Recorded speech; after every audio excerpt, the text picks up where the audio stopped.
don't think this matches up. Because that won't go in either of them. Where are the pippies? What?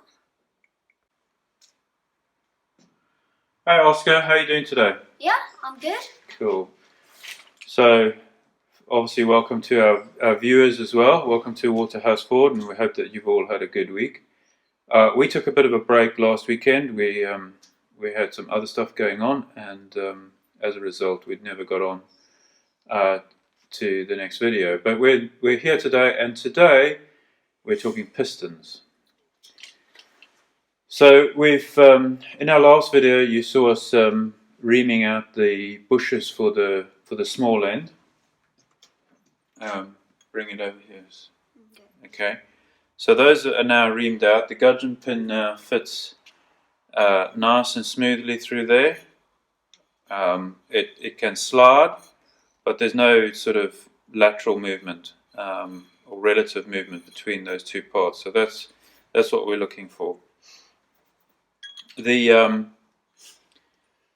next job now really is to assemble the piston, and obviously what we've done, we've matched the gudgeon pin to the conrod, so those are marked. You can see we've got 4 dots on the gudgeon pin on both sides so that we don't lose it, and of course the conrods are stamped. This one's stamped number 4. We have already done number 1 just as a practice run, but we're going to do number 4 now. So normally you do number 1, number 4, and then you turn the crankshaft slightly and you do number 2 and number 3. But we'll show you that when we get back to the engine. And this gudgeon pin came out of the pack, which we then marked again as number 4 for the piston. We've got the cap locking pin, locking tab, so that's A67167. And of course we've got a set of rings, which is part number A57345, and again these all come in the engine rebuild kit, but of course you can buy them as individual parts as well if you want. What about the clips that go into the piston and hold the gudgeon pin in? The circlips? Yeah. So they're in the box with the piston. So why don't you take the box out, take the piston out, and we'll see what we've got.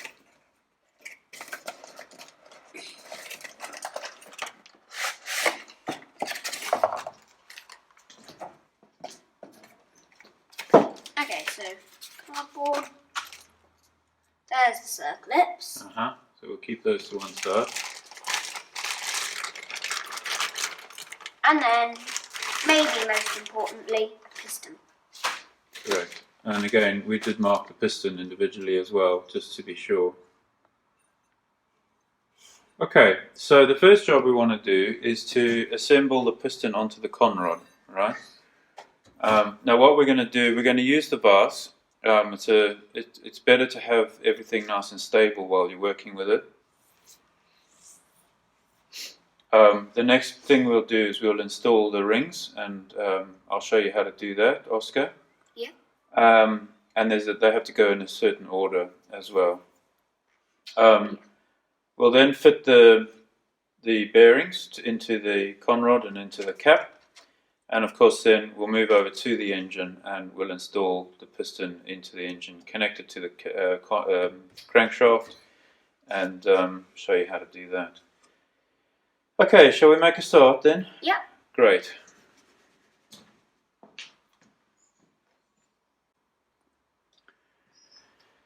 Okay, now Oscar, Yes. remember we spoke about it in our previous video, but we'll just repeat it again. So the piston, so let's first talk about the piston first. So this part of the piston is called the skirt, okay? Yeah. And in particular, if you're holding the gudgeon pin like that, then in particular this section here and this section here is where it takes the most amount of wear as the piston's running up and down in the cylinder, okay? Yeah. And that's because of the circular motion of the crankshaft, so it kind of pushes the piston this way, like that. So you get a fair amount of wear on here. So anyway, so that's the skirt. This is called the crown, or the top if you want to just call it that. And of course these are the slots for the rings. And we've got 5 slots. This one here is called a scraper ring. It's basically an oil ring. That one's also an oil ring. That's also an oil ring. And then you have... And then those 3 are combustion rings. Compression rings. Compression rings, right? So they help maintain the compression in the combustion chamber at the top when the piston's coming up. Okay? Yep. Now, orientation is really important.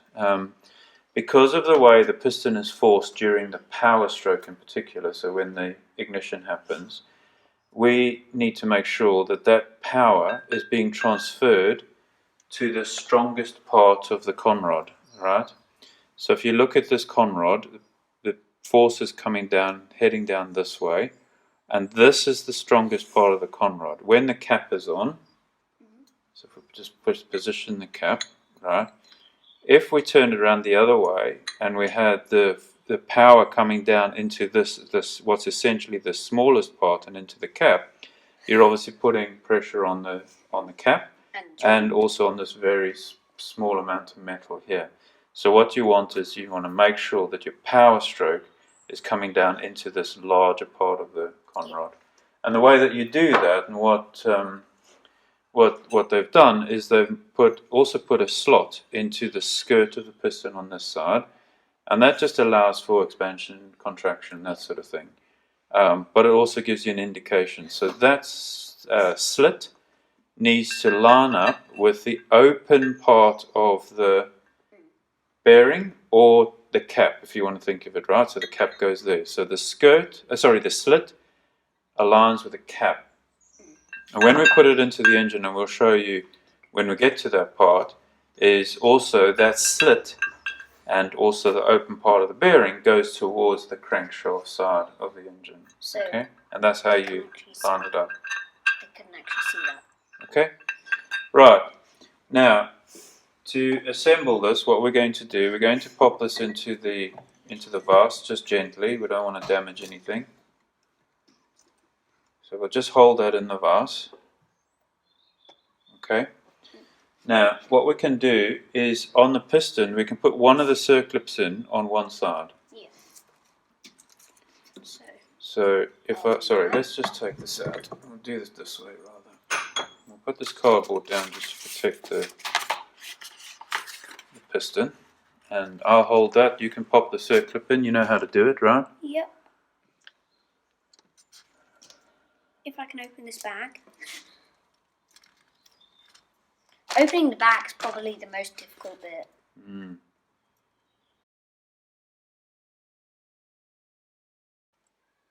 we go. I'll just put my finger on it in case it springs. Into the slot. Yep. Okay, let go. Okay, now we can see this in the slot. We can turn it freely in there, so we're happy with that. Okay. Right, now what we do, we turn this over and we take the gudgeon pin, we give it a little wipe with this clean cloth.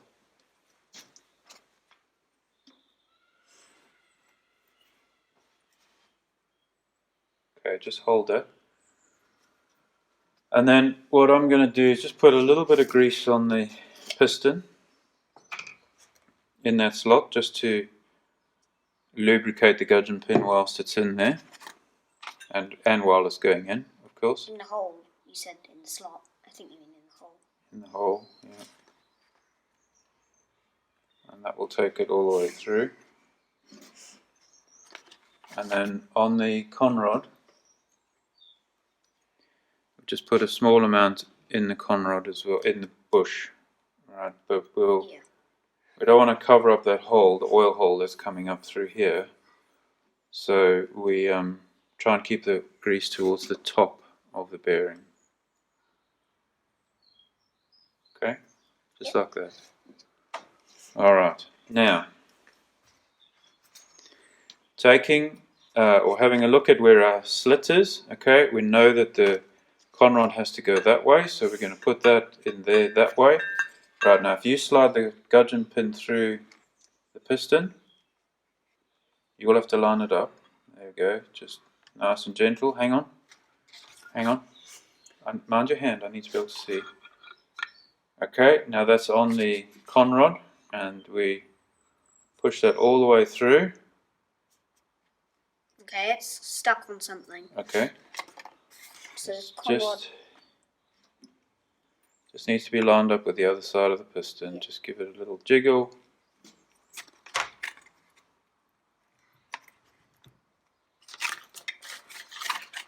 And maybe turn it.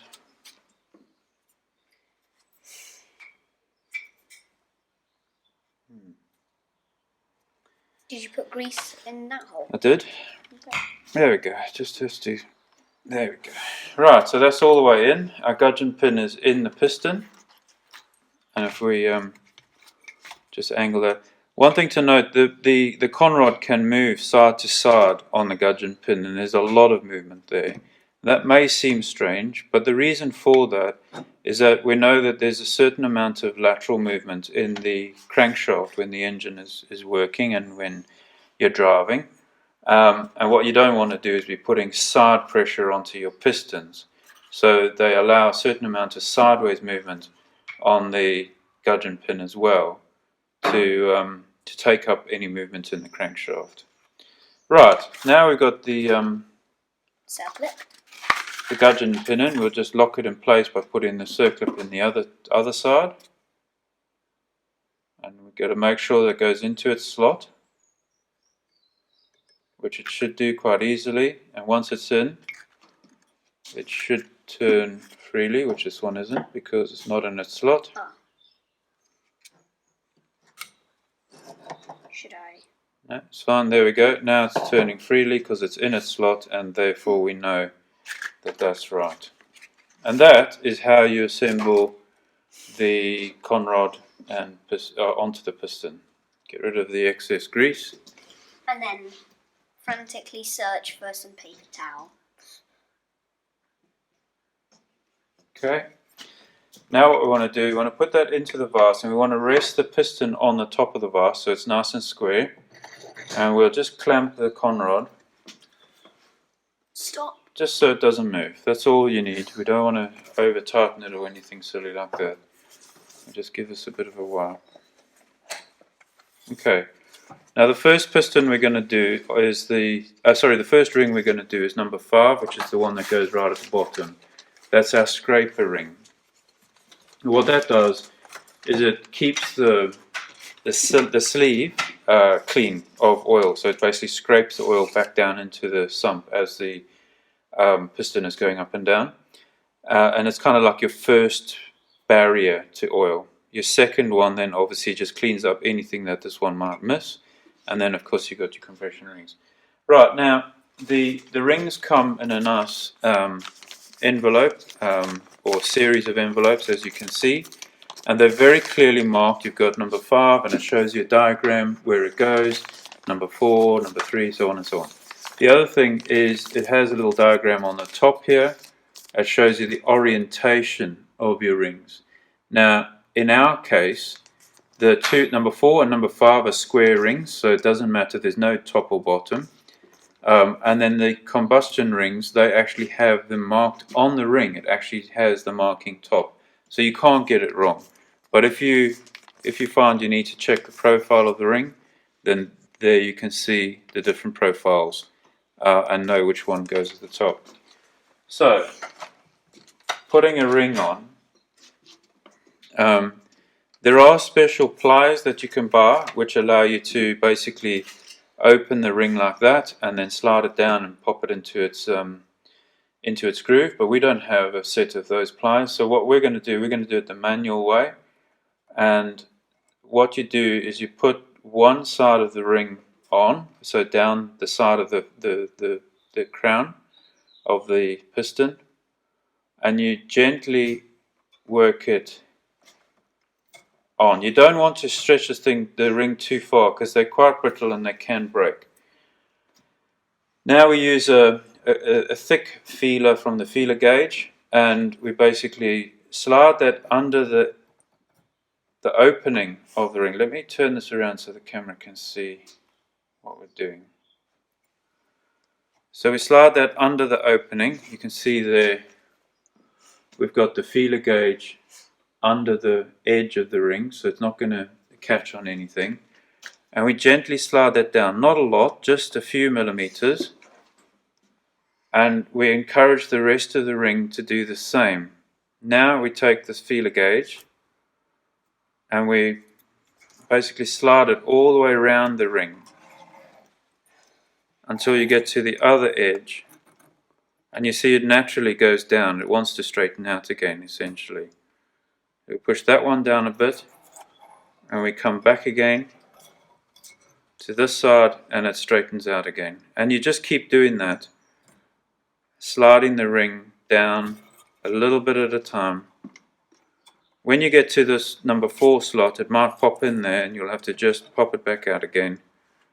Okay, we were lucky there, we managed to get past it, and we just keep going.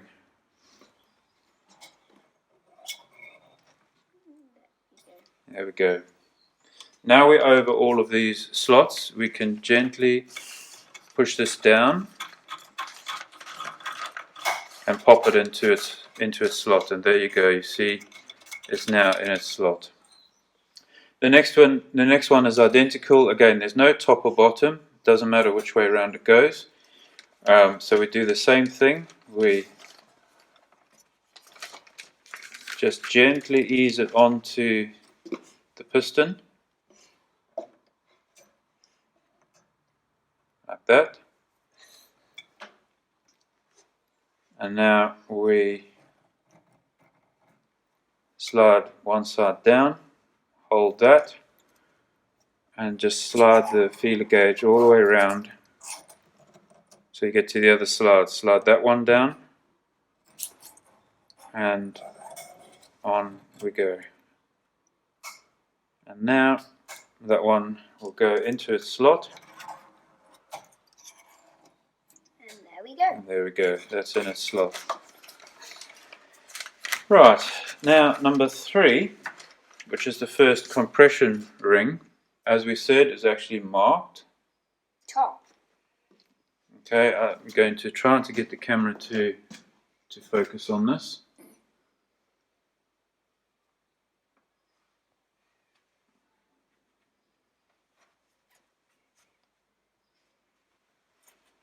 Doesn't want to do it.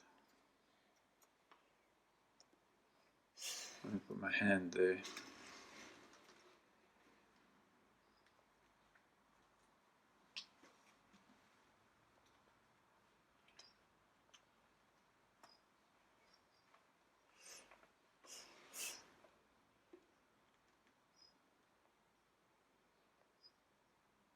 There we go. It's just, you can just see it there, I think.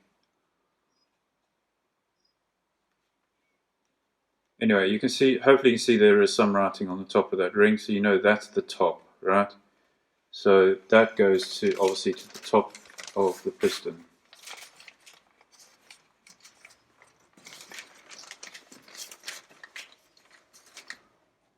So again, we make sure the top is facing up, and we do exactly the same thing. We just encourage the ring onto the edge of the piston, and then using our feeler gauge, we gently slide it down.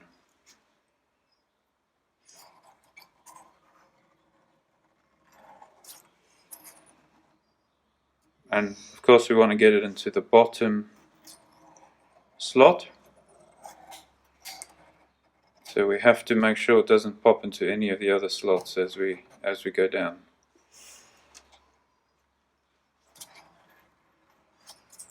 And we're just about there. There we go. So we can see there number 3 is in its slot. Right, so let's have number 2, Oscar.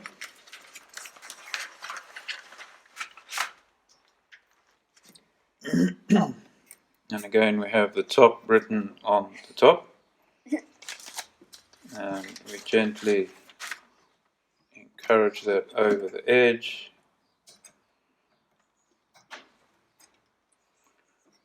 and then we take it down.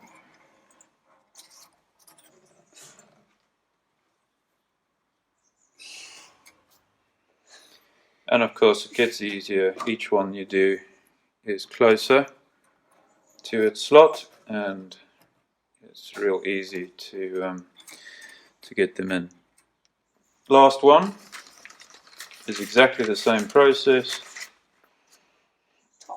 just a lot easier because it's pretty much at the top of the piston. You almost don't even need the feeler gauge for this one. You can literally just pop it on just like that. Right, now the next thing that's really important is the positioning of the gaps in the rings.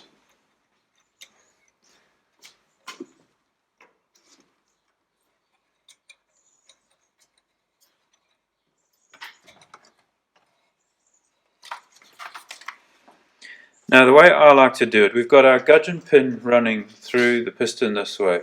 You don't want the gap in line with the gudgeon pin. We don't want any gaps in line with the gudgeon pin. We want to stay away from that as much as possible. Obviously 90 degrees to the gudgeon pin would be okay. But what I'm going to do, I'm going to move it so that it's about 30 degrees from the gudgeon pin. So about there, that's the first one. The next one, ring number 4, we're going to do at 180 degrees to that one. So back here. Now we take number 3 and we do it 30 degrees from this side, so or 60 degrees from that one, from number 5, if you see what I mean. And what we're trying to do is to create a very complex path for any oil or compression to get to, or to have to get through if it wanted to escape. So now number 2,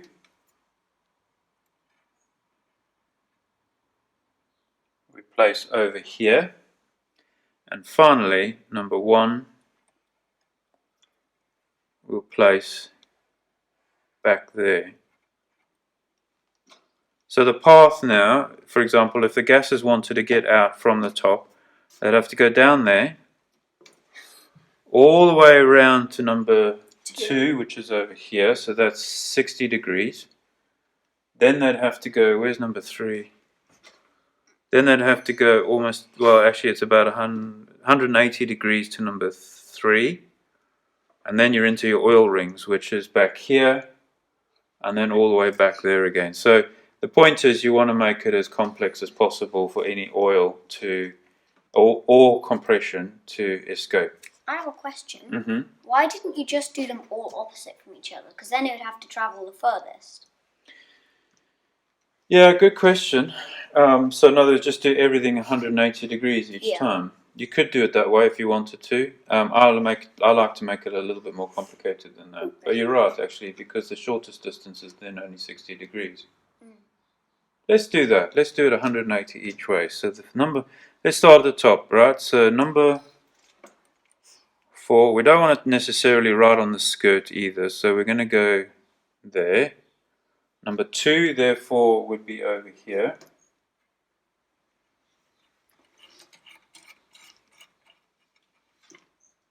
So about there, yeah? Yeah. And then number 3 would be back there. And then number 4 would be there. And number 5 will be there. Now, one of the reasons why, I'm just looking at it now, one of the reasons why you might not want to do that, come have a look over here. So we've got a gap in number 1, and then we've got number 2, which is solid, and then we've got a gap in number 3. Now, if number 2 were to get broken for any reason, then you'd have a straight hole all the way through, right? Now, is number 2, or not necessarily get broken, but if it started leaking, for example, so if it wore quicker than the others, why would that happen? I can't think of a reason why that would happen, but I suppose, I don't know, I've always just been taught to put them at odd angles to each other. Yeah. So, what do you want to do? It's your tractor, what do you want to do? Maybe we do half opposite and then half random. Okay, I'll tell you what, let's move number 2, at least, so that it is at 60 degrees to the other 2. So about there, right? Yeah. Now, and then number 3 we'll move to, yeah, we'll do it like that, okay. The point is, look, you guys make your own decision which way you want to do it, but the idea is whatever you do, don't put them all in line. That's the main thing. Just don't have them all in a straight line, because you will definitely lose compression and you'll probably burn oil as well. Right, now the next job is a little bit complicated, or it's a little bit fiddly, to be honest. We've got a ring compressing tool here. We've got to get that over here, well lubricated, and squeeze all those rings closed as tight as we can without moving them. So it takes a little bit of fiddling, but we will show you how we do it. So the first thing we do is just loosen this off quite a bit. Make it nice and big, like that. So it will easily go over all of the rings. Hang on. Yeah, okay, put a bit of oil on there.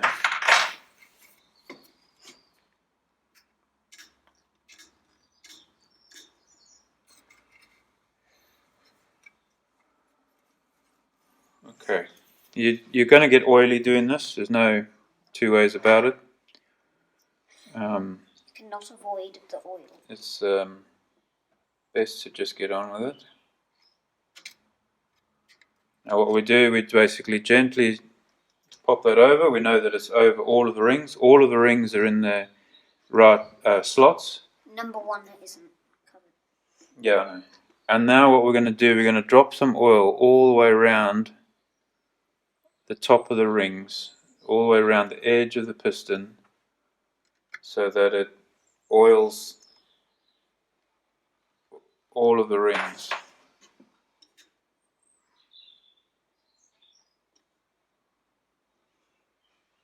You missed that bit.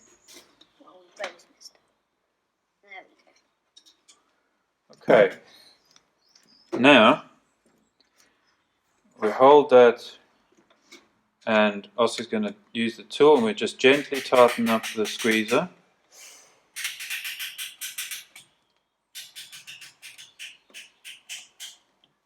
And as we're doing it, we just jiggle it so that, hang on.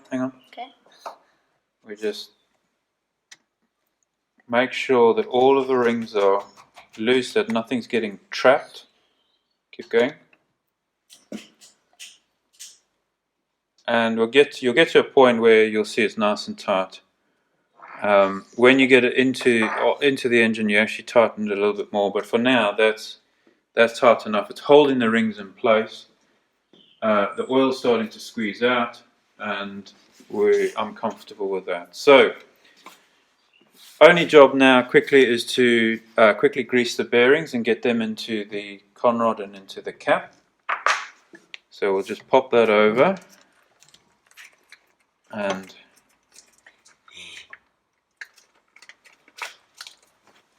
we'll give this a little bit of a wipe, get a bit of oil on there. Not that that's a bad thing, but we don't need it. So bearings, same as the main bearings. Obviously on the inside you've got a white metal surface that needs to be super clean. We're going to put a little bit of grease on that. You've got the locating tab, and of course you've got the locating recess in the cap as well. So you know that bearing basically goes that way. Seeing that, you may not be able to see this on the camera, but there's obviously a hole in the surface there which runs all the way up the conrod, and of course we've got a matching hole in the bearing shell to match. So what we do, we put the locating tab into its recess and gently push down the other side. Make sure that the hole lines up, which it does, and then we put a little slather of grease on there, avoiding the hole if you can, just because we don't want the grease clogging the hole, although the grease will melt and it won't be a problem. Anyway, right, and then Oscar's done the same thing on the cap. This one doesn't matter about the hole because of course the hole doesn't go anywhere, so that's fine. and we are now ready. The final job, or the final thing just to note, we need conrod locking tabs. That's, did I mention A67167? And they just go on the top of the cap when you put your bolts through. So they sit underneath the bolts, and when you've tightened up and torqued the bolts, then you just obviously lift those tabs just to keep the bolts in place. One thing I will do before we go over to the engine is just reform this lock tab, just to make sure that it's lying nice and flat on this cap. It's got bends in the right place, because otherwise it makes it quite difficult to get the bolts in and get them lined up. But yeah, you'll probably just have to do that on yours as well. They obviously get a little bit bent in transport, and you just need to reform them slightly. Right, so we'll get set up for over at the engine, and we'll come back.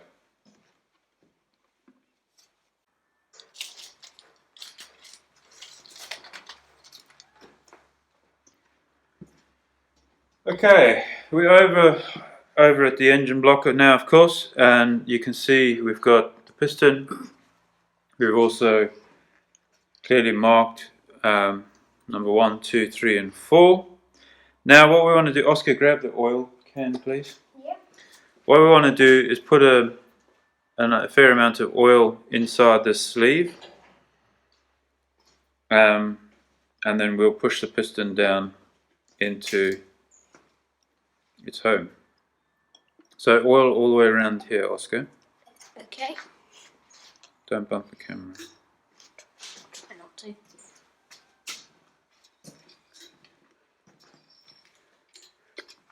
I get it? A bit more here. Okay. Okay. Excellent. Now, remember again, Oscar, Yep. we've got the slit in the skirt, and we've got the open side of the conrod. They need to push face the camshaft. We know the camshaft runs in here, so we know that this goes this way. Now, it's important to make sure that you've got this conrod at 90 degrees to the crankshaft as you're pushing it in. You don't want it to go skew. So we simply lower it down like that. We can double check it again just to see where that slit is. It's there. The other thing you can do on these anyway, the Anglo logo is basically needs to be straight like that, and we know. I also found it's easier. I've found when doing number 1, it was easier to have the mechanism of the valve squeezer, the ring squeezer on this side. Just the way it worked out. So have it between these 2 bolts. You don't want to get caught up on those bolts. And for some reason, when I had it that side, it just didn't want to work properly. So it seems to work better this way. Anyway, now all we do is we push our piston down, and you'll feel it engage. Where's the spanner? You see it's gone down quite a bit, but one of the rings is now caught. So we'll just tighten this up a little bit without turning the piston. And try again.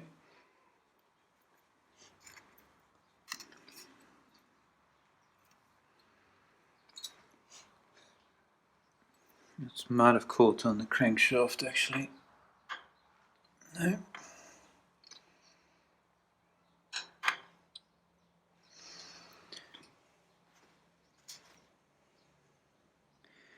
You just have to obviously you want to make sure that the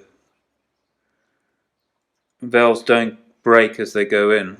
So we've got to make sure that they're nice and tight, that this squeezer is nice and tight. And just gently ease that in. It doesn't want to go, which is a bit annoying.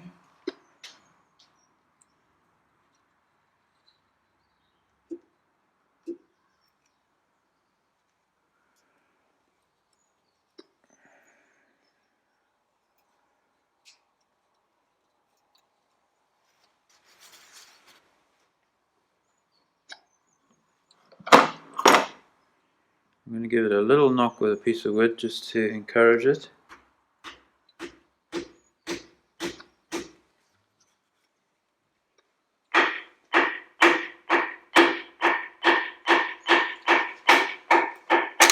There we go. And you'll see the valve, the ring squeezer obviously just pops off once it's in. So you can put that down on the workbench, please. Right, now we've got the piston in. Obviously the next job is to get it lined up with a crankshaft. To do that, we've got to turn the engine over. So we'll quickly do that.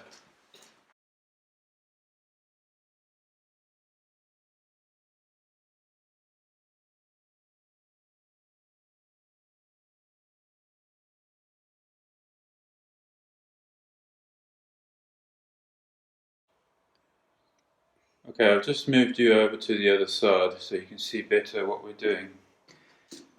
Now, it's quite difficult to explain, but basically the conrod is sitting down there. It's not quite up to the journal yet. We have to push the piston up further for it to engage without it turning. So we gently bring it up, and it should hook into the crankshaft just there as it comes up, and there you can just see it there, hopefully on the camera. Hey. Now we take the cap, and you'll see we've got both the bolts in, and we've got the lock tab on. We want to make sure we put it the right way. Remember that the locating tabs go together, so there's the locating tab on that one, there's that one, so we know that that has to go that way. And what we want to do now is make sure that the holes, that the bolts go into the hole. That conrod's not in the right place. Get me that big screwdriver, please. So that conrod's not quite into the journal yet, so we'll just take that off again and encourage it up and in. There we go, that's better. And just make sure, see if it can come up a bit more, which it has. So there you can see it even better there now. Okay, that's better. Right, get the, just again check the locating tab. So that one needs to go that way. And what we want to do is make sure that the bolts thread properly before we start tightening anything.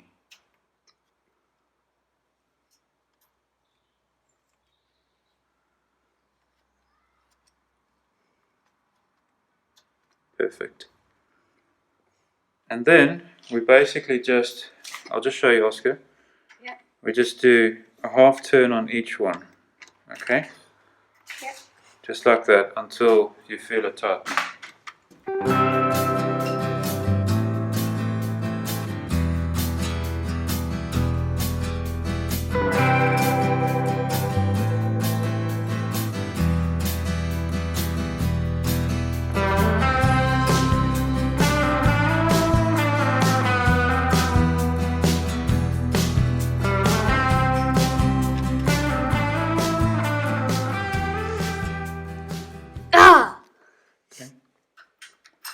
Tighten that one till it's tight.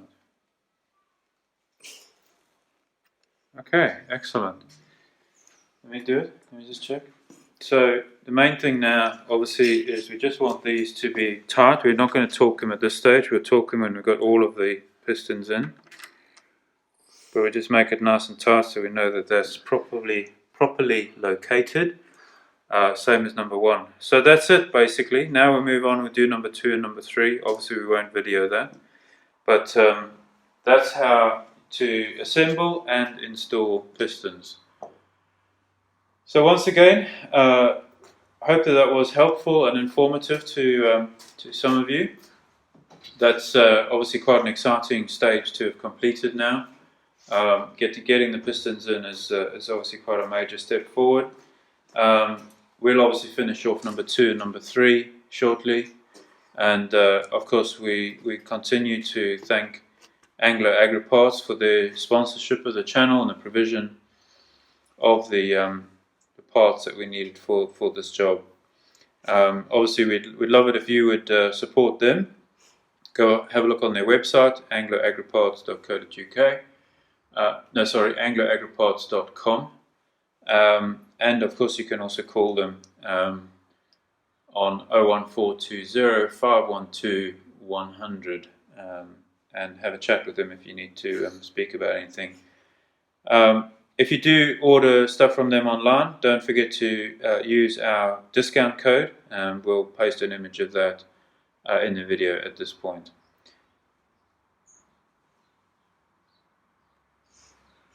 Okay everyone, thanks for joining us, and we hope that you all have a great week, and we look forward to seeing you next week. Cheers for now. Bye.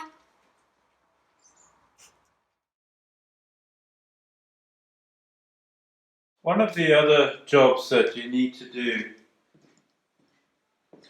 is to check the gap in the ring once it's inside the sleeve. Now, we didn't film this earlier, but we have checked them all. I thought I'd quickly do a supplementary here quickly just to show you how we do that. So the first thing we want to do is slide your ring into the bore, or into the sleeve, and that's the best way to do it. So push it down. Let me do that again. We can see that's the top, so we slide it in perpendicular and then just swing it round, and it will position itself in the sleeve. In order to make sure that it's straight, what you do is just take a piston and push it down a little bit,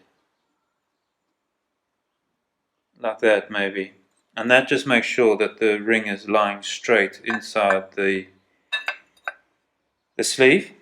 Now hopefully you can see on the camera our gap is just over there.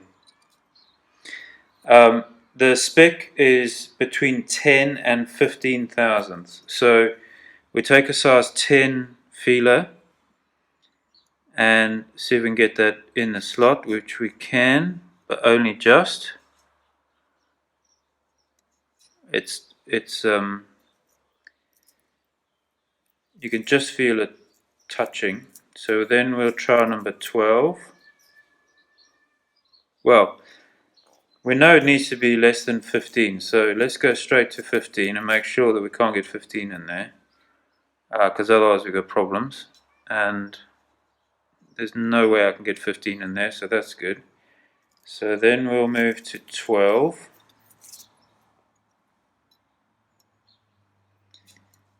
Okay, and 12 goes in, and again I can feel it just touching, a little bit tighter than 10.